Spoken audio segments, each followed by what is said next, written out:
Alright, YouTubers and reptile freaks, I'm going to do a little something on one of my male retics here and kind of give you guys an idea of what, for all the people that want a male, that they want a male because they stay smaller. Well, the only thing with retics is these males, when they're mature and they're ready to breed, they can be pretty hard to deal with. And I've got a couple of these guys that are like Moses, and then this guy here, Lincoln, that can be a real pain in the butt to get out of the cage, and they can be real hard to deal with. And he's going on 12 feet, and he's been fed, I'd say conservatively, but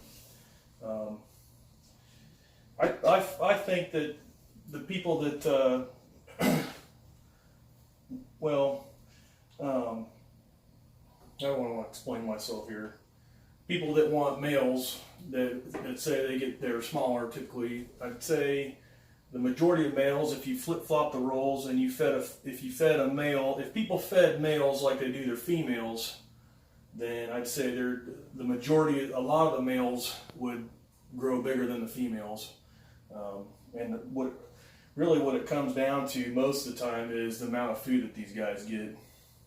And I think the main reason is that the females are larger, is just straight up people feed them more. That's all there is to it.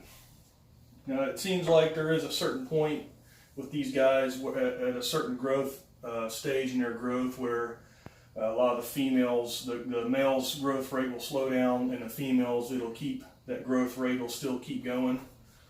But there are some males that they'll keep growing.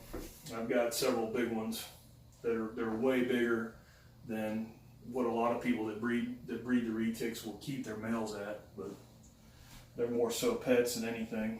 But this guy, when I'm getting him out, he'll bite. I gotta be real careful. Some of these guys, like Zulu, most of the time I can reach right in, pick him out. Moses, sometimes I can get in there and just lift him out and I don't have any issues. Sometimes he's like a hurricane inside there. This guy's like a hurricane in here sometimes. This one up here is kind of like that also, except I can turn this one loose inside the house, let him stretch out, and I can walk past and walk around him. I can walk up to him and pick him up, and I don't have to, he doesn't give me problems. This guy I can't do that with. Moses I probably couldn't do that with. Zulu maybe, but and like these guys, like a bite from, I haven't had a bad bite from a female, but I have been bitten by this one, and it was just a quick, that's all it was, just a quick nip. And I think I posted a video a while back. I might do a screenshot on this video what he did, but he just barely nicked me on my leg, and it bled and bled and bled. And their teeth are like razors. It's like having 100 knives or razors in their mouth, and the most delicate touch from a bite will slice you right open. So, but anyway, I'm going to try to drag this guy out. I just fooled with him a little bit ago, and he was kind of thrashing around, so I figured it'd be a good opportunity to pull him out. And like hardly none of my females are like this at all whatsoever. So a lot of times when people ask me, I do have retics for sale, and they want a male, and I ask them, if they plan on breeding or anything like that, and they say no, I'm like, I try to get people to reconsider getting a male, because pet wise, this guy was my first snake, but for pets, I usually recommend females. So, but like all these other, like this female down here, her,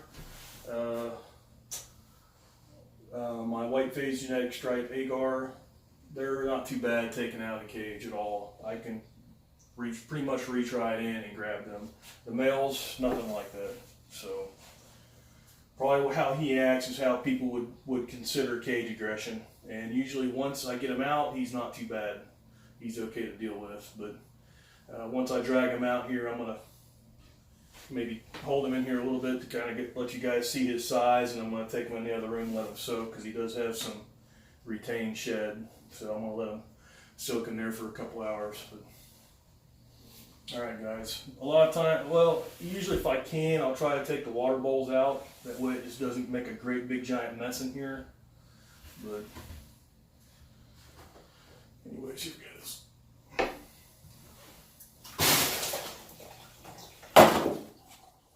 See, I'll touch him. Yeah, he won't hesitate to bite as I'm reaching in, because it's his territory.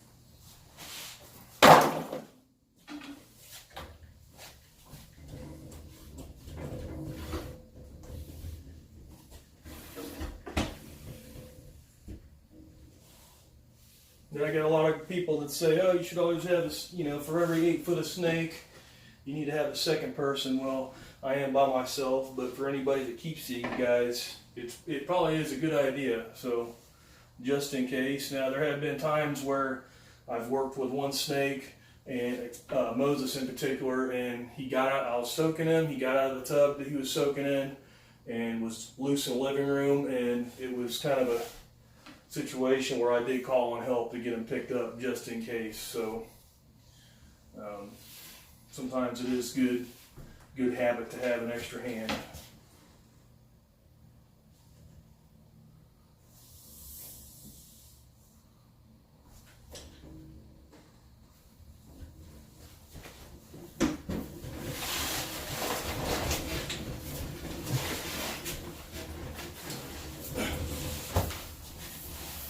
Snakes, kind of hard to tell their real size until you get them out of the cage.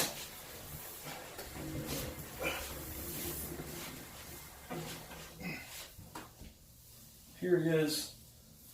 This was my very first retic, and if I'd have known how males were at that time, I wouldn't have gotten a male. Because once they get in their breeding mode, they can be very, very difficult to deal with.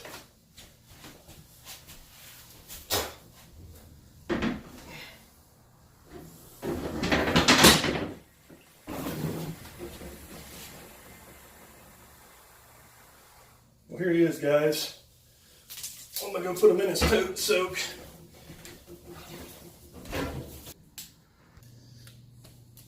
All right, guys, so here he is. I've got him soaking in this tub. So, for some of you guys getting into these large snakes, if you're going to keep these guys, always have a backup plan.